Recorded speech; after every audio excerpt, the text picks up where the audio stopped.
আসসালামু আলাইকুম বন্ধুরা, আপনারা কেমন আছেন? আমি আলহামদুলিল্লাহ। আমি আজকে নান রুটি বানাবো।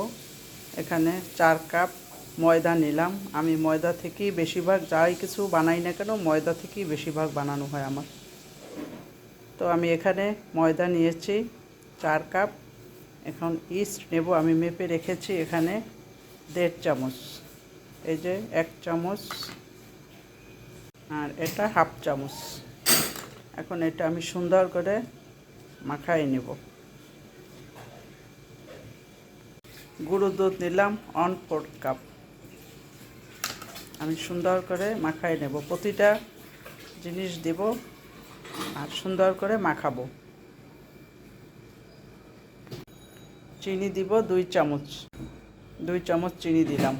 এখানে আমি 3 চামচ তেল মেপে রেখেছি। সমস্ত উপকরণ একটা একটা উপকরণ দেওয়ার সাথে সাথে মাখালে ভালো হবে। এরপরে আমি তেলটা দিয়ে সুন্দর করে মাখাবো। প্রথমে ইস্ট দিলাম, তারপরে চিনি দিলাম, তেল দিলাম, শুকনো উপকরণগুলো দিচ্ছি। লবণটা বাকি আছে, লবণটা আমি আরও পরে দিব। হাফ চামচ লবণ দিলাম।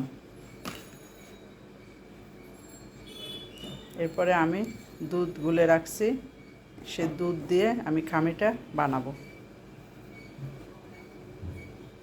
সমস্ত উপকরণ দেওয়া শেষ। এখন আমি এখানে দুধ গুলে রাখছি, অল্প অল্প করে দুধ দিব আর মাখাবো।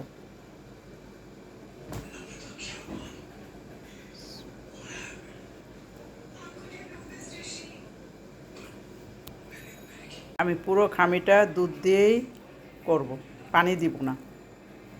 যেহেতু আমার কাছে দুধ আছে, না থাকলে আমি পানি দিতাম। দুধটা আছে এজন্য আমি দুধই দেব, তাহলে একটু টেস্টটা বেশি লাগবে। গুঁড়ো দুধও দিয়েছি ভিতরে। আমার খামিটা নরম হবে। আমার খামিটা রেডি হয়ে গেছে। দেখেন খামিটা সফট হয়েছে। খামিটা সফট হতে হবে। আর এই নান রুটি যে কোনো জিনিস একটু ময়দা দিয়ে করলে বেশি ভালো হয়। যে কোনো বেকারি সামগ্রিক ময়দা দিয়ে করলে জিনিসটা ভালো হয়। আমি সবসময় করি ময়দা দিয়ে। যখন ময়দা না থাকে তখন হয়তো বা আটা দিয়ে করি, কিন্তু বেশিরভাগই আমি ময়দা দিয়ে কাজটা চালাই। তো দেখেন আমার খামিটা একদম নরম হয়ে গেছে। এখন আমি সুন্দর করে এটা মালিশ করব। মালিশ করে আমি 1 ঘন্টার জন্য রেস্টে রেখে দিব। মালিশ করলে জিনিসটা আরও সফট হবে।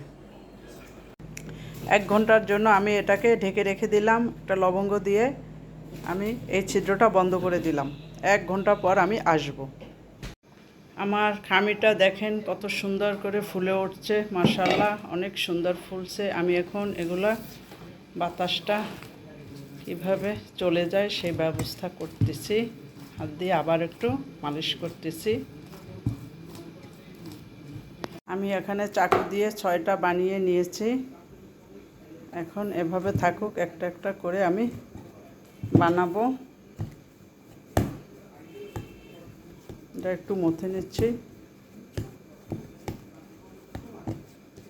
এখান থেকে আমি 3টা বানাবো। 7, 8টা, 8টা হয়েছে। 8টা হয়েছে। এখন আমি একটা একটা করে বানাবো। আমি এখানে 9টা বল করে নিচ্ছি। এখন আমি এটাকে ঢেকে রাখবো, একটা একটা করে বানাবো।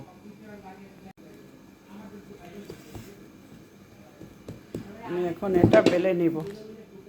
আমার একটা রুটি বেলা শেষ। আমি এখন টিস্যু দিয়ে মুছে নিচ্ছি।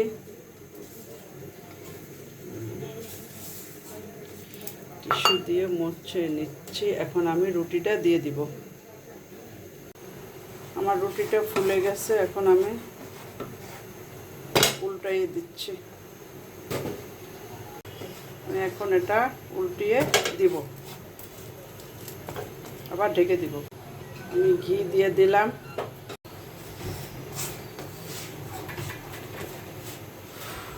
কত গরম, ছেলে রাত্রে খাবে যার জন্য তড়িঘড়ি করে বানাচ্ছি। মাশাআল্লাহ তাও সুন্দর হয়েছে। বন্ধুরা দেখেন, আজকে রাত্রে আমরা নান রুটি আর গরুর মাংস খাবো। ছেলেই খাবে, বড় ছেলে আজকে কখনো আমার এই খাবার দাবার নিয়ে বায়না করে না, আজকে বায়না করলো আম্মু রুটি বানাও, নান রুটি বানাও আর গরুর মাংস রান্না করো। তাই আমি নান রুটি আর গরুর মাংস রান্না করতেছি।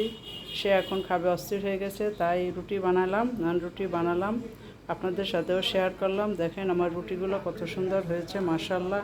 আমরা সবাই মিলেই খাবো। আপনারা বন্ধুরা লাইক করবেন, কমেন্ট করবেন, সাবস্ক্রাইব করবেন। কত সুন্দর সফট হয়েছে দেখেন রুটিগুলা, অনেক সুন্দর সফট হয়েছে। সবাই ভালো থাকেন বন্ধুরা, খোদা হাফেজ।